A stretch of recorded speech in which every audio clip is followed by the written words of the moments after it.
ದಿಲ್ಲಿ ಮಾದರಿಯಲ್ಲೇ ಪಾಕಿಸ್ತಾನದಲ್ಲೂ car bomb ಸ್ಫೋಟ.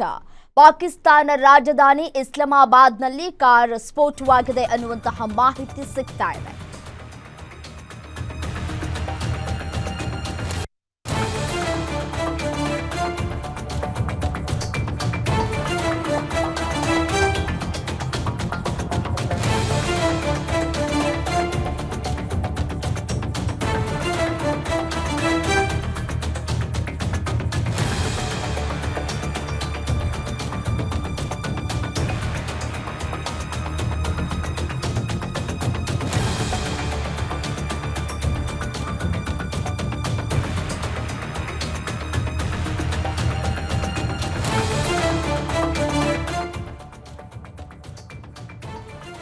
ನೋಡಿ, ದಿಲ್ಲಿ ಮಾದರಿಯಲ್ಲೇ ಪಾಕಿಸ್ತಾನದಲ್ಲೂ ಕಾರ್ ಬಾಂಬ್ ಸ್ಫೋಟ ಅನ್ನುವಂತಹ ಮಾಹಿತಿ ಲಭ್ಯವಾಗ್ತಾ ಇದೆ. ಪಾಕಿಸ್ತಾನ ರಾಜಧಾನಿ ಇಸ್ಲಾಮಾಬಾದ್ನಲ್ಲಿ ಕಾರ್ ಬಾಂಬ್ ಸ್ಫೋಟವಾಗಿದೆಯಂತೆ. ಇಸ್ಲಾಮಾಬಾದ್ನ ಸೆಷನ್ಸ್ ಕೋರ್ಟ್ ಆವರಣದಲ್ಲೇ ಸಿಡಿದಂತಹ ಸ್ಫೋಟಕ ಘಟನೆಯಲ್ಲಿ ಹಲವರು ಮೃತಪಟ್ಟಿರುವಂತಹ ಶಂಕೆ ವ್ಯಕ್ತವಾಗ್ತಾ ಇದೆ. ದಿಲ್ಲಿ ಘಟನೆ ರೀತಿಯಲ್ಲೇ ಪಾಕಿಸ್ತಾನದಲ್ಲಿ ನಡೆದಿರುವಂತಹ ಬಾಂಬ್ ಸ್ಫೋಟ, ನಾವು ಭಯೋತ್ಪಾದನೆಯ ಬಲಿಪಶುಗಳು ಅಂತ ಬಿಂಬಿಸಿಕೊಳ್ಳೋದಕ್ಕೆ ಪಾಕ್ ನರಿಬುದ್ಧಿಯನ್ನ ತೋರಿಸ್ತಾ ಇದೆ ಅಂತ ಕಾಣಿಸುತ್ತೆ. ಈ ಒಂದು ವಿಚಾರದಲ್ಲೂ ಕೂಡ ತನ್ನ ಬುದ್ಧಿ ಎಲ್ಲಿ ಬಿಡುತ್ತೆ ಹೇಳಿ? ಭಾರತ ತಮ್ಮ ವಿರುದ್ಧ ಕ್ರಮ ಕೈಗೊಳ್ಳಬಹುದು ಎಂಬ ಭೀತಿಯಲ್ಲಿ ಕೃತ್ಯ.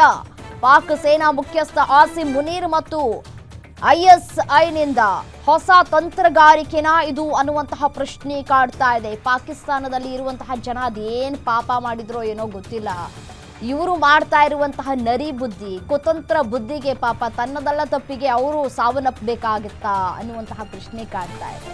ಇಲ್ಲಿ ಏನೋ ಅಲ್ಲಿದ್ದೋರು ಬಂದ್ಬಿಟ್ಟು ಸಾಕಿ ನೀವು ಸಲಗ್ತಾ ಇದ್ದೀರಾ ಪಾಕಿಸ್ತಾನದಲ್ಲಿ, ನೀವು ಅವರಿಗೆ ಉಗ್ರ ಚಟುವಟಿಕೆ ಮಾಡೋದಕ್ಕೆ ಸ್ಥಳವನ್ನ ಕೊಟ್ಟು ಲಾಲನೆ ಪಾಲನೆ ಮಾಡಿ ಪೋಷಿಸ್ತಾ ಇದ್ದೀರಾ. ನೀವು ನಾಚಿಕೆ ಆಗ್ಬೇಕಲ್ವಾ? ಈ ರೀತಿಯಾದಂತಹ ಘಟನೆ ನಡೆದಿದೆ ಅಂತ ಹೇಳ್ಕೊಳ್ಳೋದೇನು ಕರುಣೆಯನ್ನ ನಿಮಗ್ ನೀವೇ ಸೃಷ್ಟಿ ಮಾಡ್ಕೊಳ್ಳೋದಿದ್ಯಲ್ಲ, ನಾಚಿಕೆ ಆಗ್ಬೇಕು ನಿಮ್ಗಳಿಗೆ. ತಿನ್ನಕ್ ಅನ್ನ ಇಲ್ಲ, ಸರಿಯಾಗಿ ಗತಿ ಇಲ್ಲ.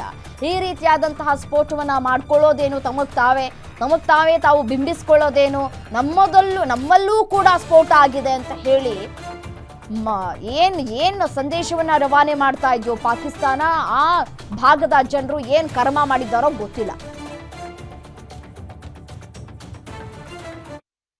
ರಾಯಚೂರಿನಲ್ಲೂ ಕೂಡ ಅಲರ್ಟ್ ಆಗಿದ್ದಾರೆ ಪೊಲೀಸ್ನವರು. ನಗರದ ಬಸ್ ನಿಲ್ದಾಣ ಮತ್ತು ರೈಲ್ವೆ ನಿಲ್ದಾಣದಲ್ಲಿ ಬಿಗಿ ಭದ್ರತೆಯನ್ನ ಕೂಡ ಈಗಾಗಲೇ ತೆಗೆದುಕೊಳ್ಳಲಾಗಿದೆ.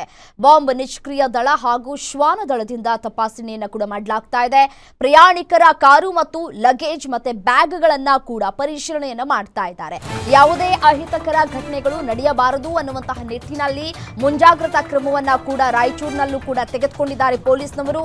ನಗರದ ಬಸ್ ನಿಲ್ದಾಣ ಮತ್ತು ರೈಲು ನಿಲ್ದಾಣದಲ್ಲಿ ಬಿಗಿ ಭದ್ರತೆಯನ್ನ ಕೂಡ ಈಗಾಗಲೇ ನೀಡಲಾಗಿದೆ. ಬಾಂಬ್ ನಿಷ್ಕ್ರಿಯ ದಳ ಕೂಡ ಆಕ್ಟಿವ್ ಆಗಿದೆ. ಶ್ವಾನ ದಳದಿಂದಲೂ ಕೂಡ ತಪಾಸಣೆಯನ್ನ ಕೂಡ ಮಾಡಲಾಗ್ತಾ ಇದೆ. ಯಾರೇ ಪ್ರಯಾಣಿಕರು ಬಂದರೂ ಕೂಡ ಲಗೇಜ್ ಮತ್ತೆ ಬ್ಯಾಗ್ಗಳನ್ನ ಕಡ್ಡಾಯವಾಗಿ ಪರಿಶೀಲನೆಯನ್ನ ಕೂಡ ಮಾಡಲಾಗ್ತಾ ಇದೆ. ಸಹಜವಾಗಿಯೇ ಬೆಂಗಳೂರಿನಲ್ಲೂ ಕೂಡ ಇದೇ ರೀತಿಯಾಗಿ ಆಗಿತ್ತು.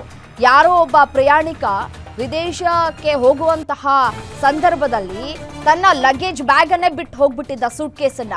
ಹಾಗಾಗಿ ಸೂಟ್ ಕೇಸ್ ಬಿಟ್ಟು ಹೋದ ನಂತರ ಅದನ್ನ ಪರಿಶೀಲನೆ ಮಾಡಿದಾಗ ಅದರಲ್ಲಿ ಏನೂ ಸಿಕ್ಕಿರಲಿಲ್ಲ, ಬರೀ ಆತನ ಬಟ್ಟೆಗಳು ಮಾತ್ರ ಇತ್ತು ಅನ್ನೋದು ಗೊತ್ತಾದ ನಂತರ ನಿಟ್ಟುಸಿರನ್ನ ಬಿಡಲಾಗಿತ್ತು. ಹಾಗಾಗಿ ರಾಯಚೂರಿನಲ್ಲೂ ಕೂಡ ಯಾವುದೇ ರೀತಿಯಾದಂತಹ ಸಮಸ್ಯೆಗಳು ಆಗದ ರೀತಿಯಲ್ಲಿ ಯಾರೂ ಕೂಡ ಒಳನುಸುಳಬಾರದು ಅನ್ನುವಂತಹ ನಿಟ್ಟಿನಲ್ಲಿ ಪೊಲೀಸ್ನವರು ಮುಂಜಾಗ್ರತಾ ಕ್ರಮವನ್ನ ಕೂಡ ತೆಗೆದುಕೊಂಡಿದ್ದಾರೆ. ಯಾರೇ ಬಂದು ಯಾರೇ ಹೋಗ್ತಾ ಇದ್ರು ಅಂತವರ ಈ ಲಗೇಜ್ ಬ್ಯಾಗ್ಗಳನ್ನ ಮತ್ತೆ ಏನೇ ವಸ್ತುಗಳನ್ನ ಕ್ಯಾರಿ ಮಾಡ್ತಾ ಇದ್ರು, ಕಾರು ಬೈಕು ಪ್ರತಿಯೊಂದನ್ನು ಕೂಡ ಚೆಕ್ ಮಾಡುವಂತಹ ಘಟನೆಗಳು ಜರುಗ್ತಾ ಇದೆ. ದೃಶ್ಯದಲ್ಲಿ ಗಮನಿಸ್ತಾ ಇದ್ದೀರಿ. ಖುದ್ದು ಪೊಲೀಸ್ನವರು ಕೂಡ ಇದ್ದಾರೆ ಸ್ಥಳದಲ್ಲಿ, ಡಾಗ್ ಸ್ಕ್ವಾಡ್ ಕೂಡ ಇದೆ. ಯಾವ ರೀತಿಯಾಗಿ ಸ್ಥಳದಲ್ಲಿ ಪರಿಶೀಲನೆ ಆಗ್ತಾ ಇದೆ ಅನ್ನೋದನ್ನ ದೃಶ್ಯಾವಳಿಗಳಲ್ಲಿ ಗಮನಿಸಬಹುದಾಗಿದೆ. ಶ್ವಾನ ದಳದಿಂದ ಮತ್ತೆ ಬಾಂಬ್ ನಿಷ್ಕ್ರಿಯ ದಳ ಕೂಡ ತಪಾಸಣೆಯನ್ನ ನಡೆಸ್ತಾ ಇದೆ. ಎಲ್ಲಾ ಭಾಗದಲ್ಲೂ ಕೂಡ ತನಿಖೆಯನ್ನ ಇದೀಗ ಚುರುಕುಗೊಳಿಸಲಾಗಿದೆ. ಹಾಗಾಗಿ ಎಲ್ಲ ಕೂಡ ಹೈ ಅಲರ್ಟ್ ತೆಗೆದುಕೊಳ್ಳಲಾಗ್ತಾ ಇದೆ.